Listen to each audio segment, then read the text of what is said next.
time to let go of fear. Consciousness doesn't do bloody fear. Mind does fear. We're consciousness, therefore we can choose our own journey and our own direction. We don't have to be dictated to by idiots, brain donors in dark suits who dictate to us what we can and cannot do. Love is brilliantly polarized here with hate in this picture, and we have a choice between the two. Hate is what mind does. Love, in its true sense, is what consciousness does. That's the choice. So, rioting and fighting the system is just playing in the system's arena. It's playing on in the stadium that it dominates. What's the point in that? You know, we're not going to, and should not even consider, I would suggest, fighting the system. The system holds all the aces there. It's got all the weaponry anyway. And if we fight, we become what we're fighting. Draws us in. It's like Martin Luther King said, the limitation of riots, moral questions, society is that they cannot win. And their participants know it. But more than that, when you riot, when you fight something, you become what you're fighting. And, you know, we can protest, and we can protest, and we've protested, and we've protested. There was 1 million people on the streets of London protesting at the plan to invade Iraq. They invaded Iraq and killed so far in excess of 1 million people. There are endless protests all over the world against globalization and its injustices. Globalization gets faster. There are endless protests against world poverty, and world poverty just expands. You know, instead of protesting and then going home or going down the bar and feeling good about ourselves because we protested, we need to come together and stop cooperating with the system that is enslaving us and depends on our cooperation to survive.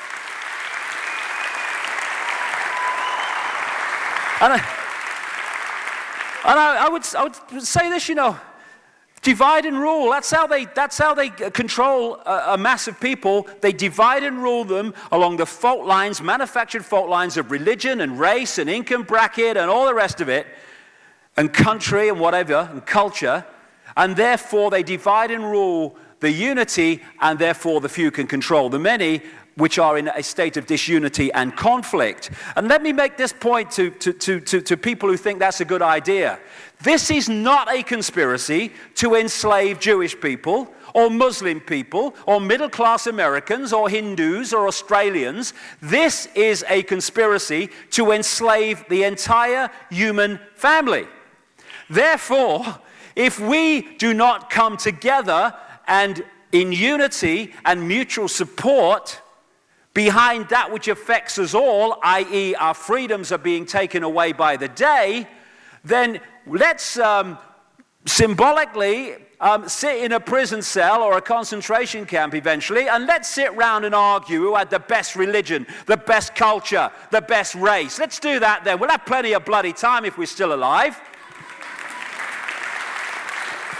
We need to come together, not only in mutual support to stop cooperating with this nonsense, but also in mutual acknowledgement that we're all the same consciousness having different experiences. As Martin Luther King said, injustice anywhere is a threat to justice everywhere. People say, oh, I don't mind him being stopped having his freedom of speech because I'm allowed to say mine. I've got freedom of speech. No, you've not. Freedom of speech is the freedom to speak your view and express your version of life. If any one person is stopped from having that freedom, then no one else has freedom of speech. They only have the freedom to stay within the parameters of what is decided they can say. While one person is not free to speak their truth, no one is. They're only free to comply with what the authorities say is acceptable to speak. That's why Keystone Cops, you can go and report back as much as you like. I don't give a shit. I'm going to say what I believe at all times and stuff your bloody letter.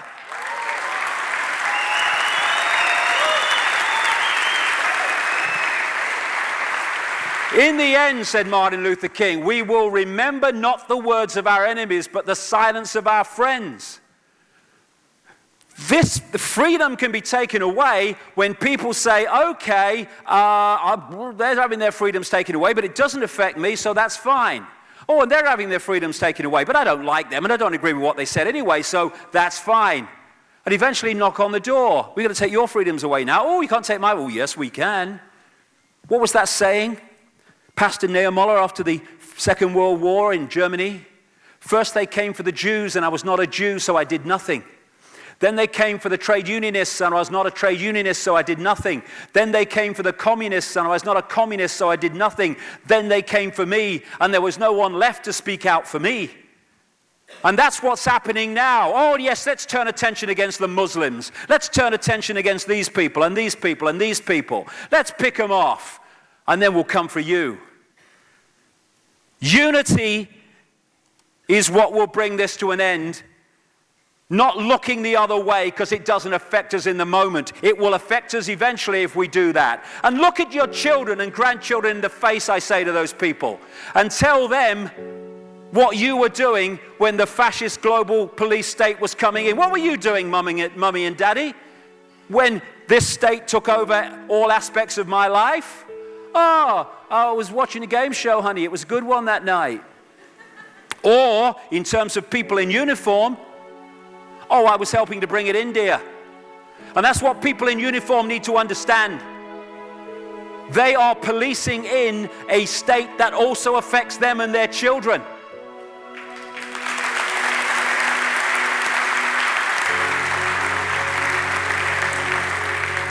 People in uniform, they think they have power. They have no power. The power is in the uniform. They're just there to animate it and do its bidding because the uniform is just an extension of the state. The power of people in uniform is not in them, it's in the bloody wardrobe. That's where the power is. And when they become surplus to requirements, they will be put on the tip like everyone else, and someone else will be brought in to animate that uniform. They're just pawns in the game. And they're pawns in the game that are enslaving not only other people, they're enslaving their own families by playing a part in this. It's time to wake up and grow up and stop playing a part in the enslavement just because we think we're in uniform.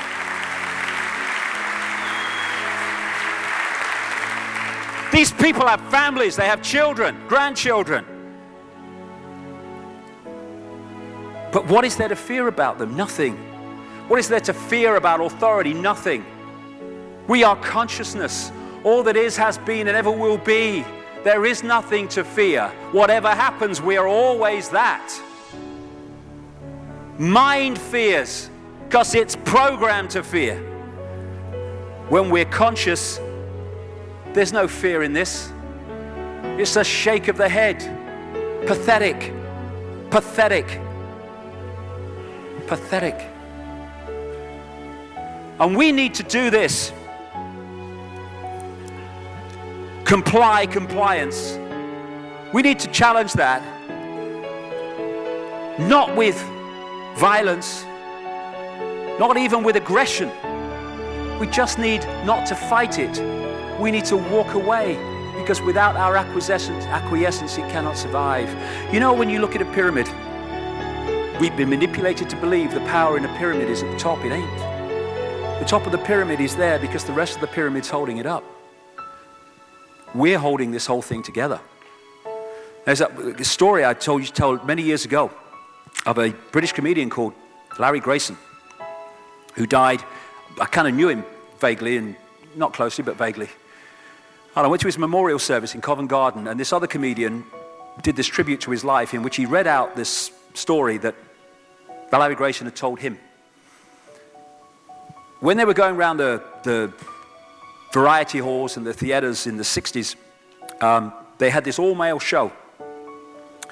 And Larry Grayson was the only woman in it because he used to dress up as a woman. And he said that the end of the show, the last scene, all the sailors, all the men came on dressed as sailors, and they were singing Rule Britannia. You know, Rule Britannia, Britannia rules the waves. Oh, I'm very pleased for you. Okay? And as it built up, Larry Grayson would come on dressed as Britannia with the helmet and the shield, and he would be manhandled up the side of this pyramid to the top for the big finish. And he said one night, he said things seemed to be going rather well. He said, and then I noticed that a sailor in the bottom left-hand corner had got rather a cough. And this cough got worse and worse and worse to the point where the sailor couldn't stay in the pyramid anymore and stepped out of it. Larry Grayson, symbolic of this elite at the peak of the pyramid, ended up in the second row. And the elite, the power center, had done nothing to bring about this. One sailor, the bottom of the pyramid, had got a cough. And the whole thing collapsed. And I listened to that and I thought, my God, yes, that's it. We, the powerless people, are holding the powerful people up there, and they know that. They're terrified of us realizing that. Do you remember that movie, animated movie, A Bug's Life? A Bug's Life with the grasshoppers? And what happened was there was these ants, an ant island as they called it, and these grasshoppers used to come every year and take all the food, and the ants had to spend the whole year gathering the food together for the grasshoppers because they were terrified of the grasshoppers. And there weren't many of these grasshoppers, and one day they're in their winter quarters in a tree, these grasshoppers, and they've got all the food they need, and someone suggested among the rank and file grasshoppers that they didn't need to go to Ant Island this year because they had all the food they needed. And then out came the leader of the grasshoppers to tell them the facts of life when the few are going to control the many. It's a wonderful speech. If you ever can see that movie, A Bug's Life, I do recommend it.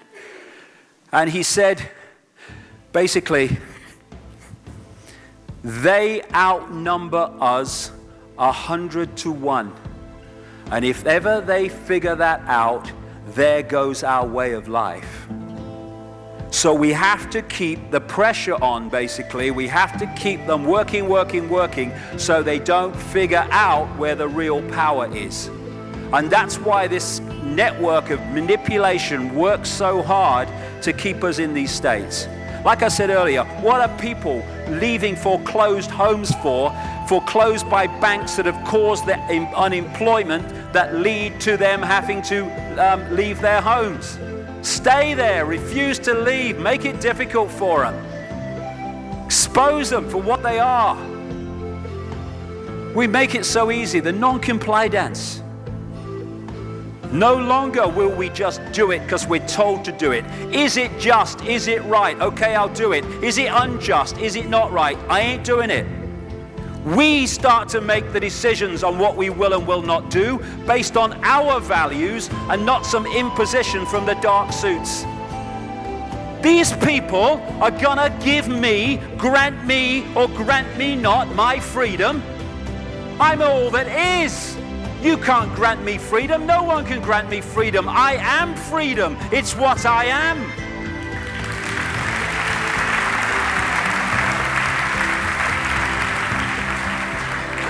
The big question, what would consciousness do? What would consciousness do in this situation?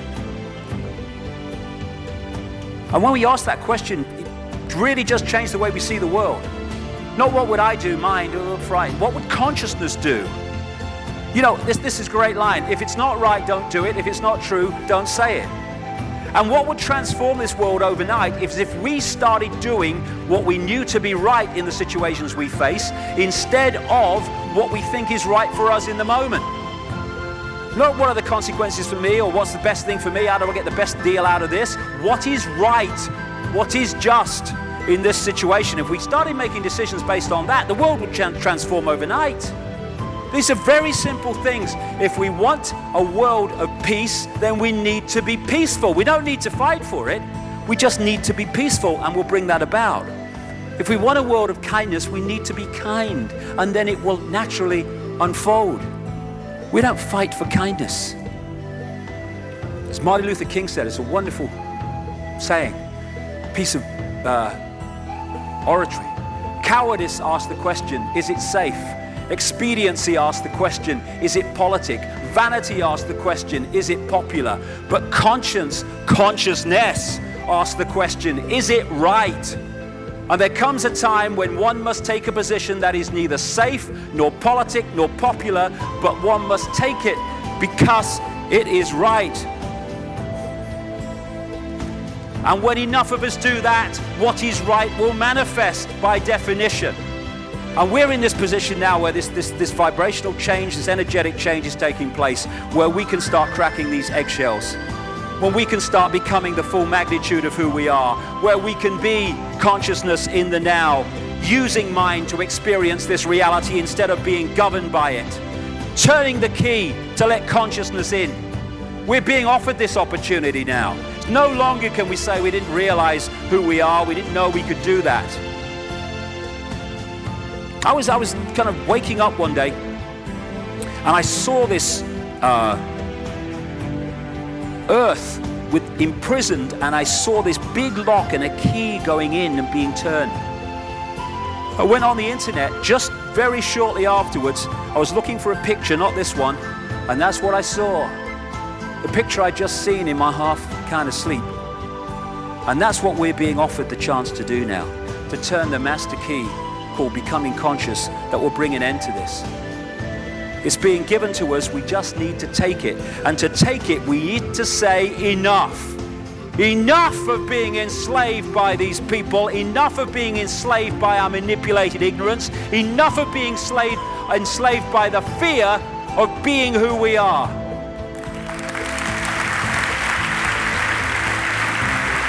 Enough! It is time to fly. It is time to fly. Thank you very much.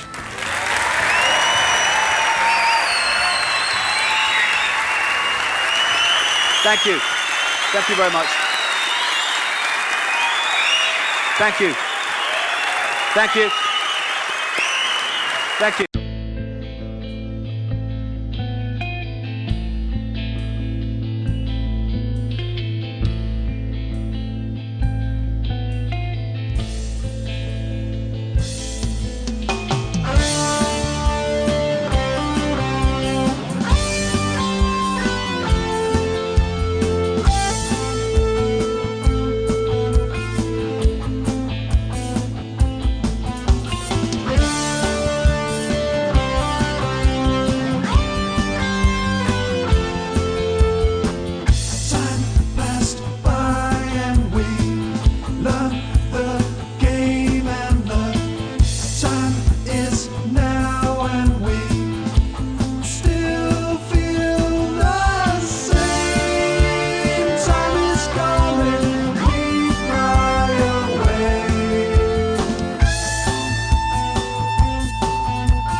Just play